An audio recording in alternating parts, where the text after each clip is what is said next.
All right, here's a couple questions from a review exam. The first question is saying John owns a hot dog stand. Here's the formula where this is how much money he gets, and X is how many hot dogs he sells. So the question says how many hot dogs must sell to earn the most profit. So most or maximum profit. Since this is a quadratic function, the thing's going to go like this. I need to find the tip point right there, and that'll be a vertex. So I need to find the value of the vertex. They want to know how many hot dogs that is, and that's the x value. The y value of the vertex would be what the profit is. They don't actually ask what the profit is, they just want to know how many hot dogs there are.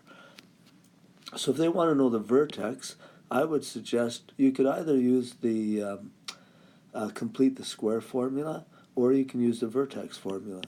And the vertex formula says this: to find the x value of the vertex, figure out what b and a are, and use that formula. And then to find out the profit, find the value of the whole function when you plug in what you got in the first step. So let's first figure out the x value of the vertex. And this will be how many hot dogs you get. So it's minus b over 2 times a. Okay, b is 66, and a is a negative 1. So this will be negative 66 divided by negative 2, or this will be 33. So 33 hot dogs is how many you have to sell to gain to get the most profit.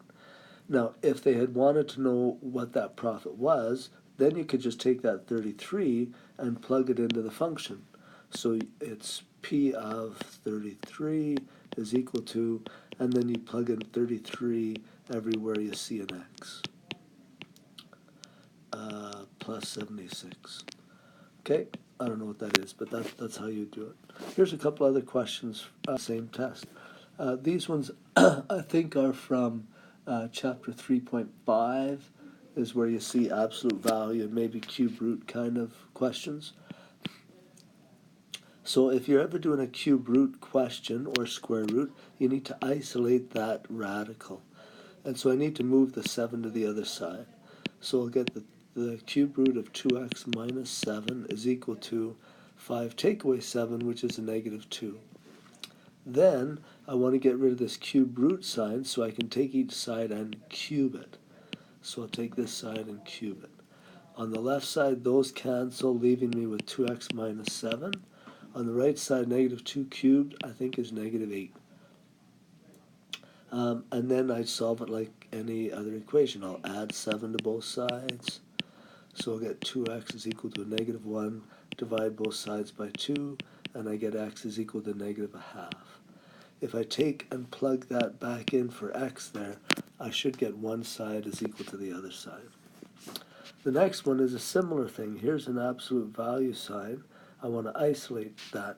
So the first thing I'll do is I'll subtract 1 from both sides. So the absolute value of b plus 7 is equal to 4. Now the absolute value sign, you can get 2 answers from that. And whatever's underneath there could be a positive or a negative 4. So you immediately separate this into 2 questions. B plus 7 is equal to a positive 4, or B plus 7 is equal to a negative 4. Okay, and then solve, subtract 7 from both sides, and then subtract 7 from both sides. And so here are your 2 answers that could be plugged in to make a true statement in that equation above. All right, hopefully that helps out.